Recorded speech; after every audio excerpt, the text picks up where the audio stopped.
to talk about black racism or racism by people of color against whites, what I would like to suggest to you is that is a term that really has no meaning.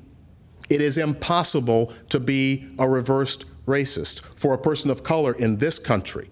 You can be prejudiced. You can be a racial bigot without any problem whatsoever. But racism is more than just prejudice. It's prejudice plus social power, plus legal authority. And people of color have never had the last two in the history of America. That is the difference. So when I talk about racism, I want you to understand what it is that I'm talking about. A lot of people don't like my comedy. A lot of white people don't like my comedy. A lot of white people say this to me. Hey, Amir. Hey. You get on stage, you make your jokes about white people. You say white people this, white people that. What if I did something like that, huh? What if I got on stage and I said, yeah, black people are like this, Muslims are like that. You'd probably call me a racist, wouldn't you? And I say, yeah, I would. Yeah, you should never do that. That's bad for your health. They're like, well, you do that, Amir. You do that. You get on stage, you make your jokes about white people. Don't you think that's a kind of racism? Don't you think that's dun dun dun reverse racism? I said, no, I don't think that's reverse racism. Not because I think reverse racism doesn't exist, right? If you ask some black and brown people, they'll tell you flat out, there is no such thing as reverse racism. I don't agree with that. I think there is such a thing as reverse racism. And I could be a reverse racist if I wanted to. All I would need would be a time machine, right?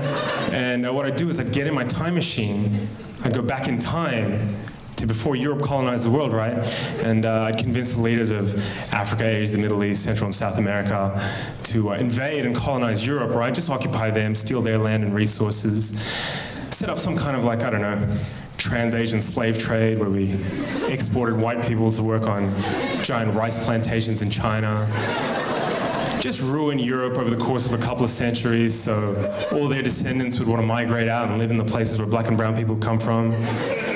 But of course, in that time, I'd make sure I set up systems that privilege black and brown people at every conceivable social, political, and economic opportunity. White people would never have any hope of real self-determination.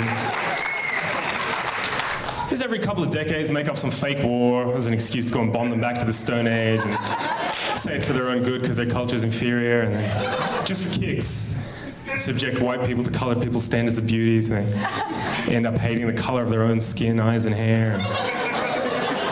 If, after hundreds and hundreds and hundreds of years of that, I got on stage at a comedy show and said, hey, what's the deal with white people? Why can't they dance? That would be reverse racism. Marvin, thank you. You've been great. Good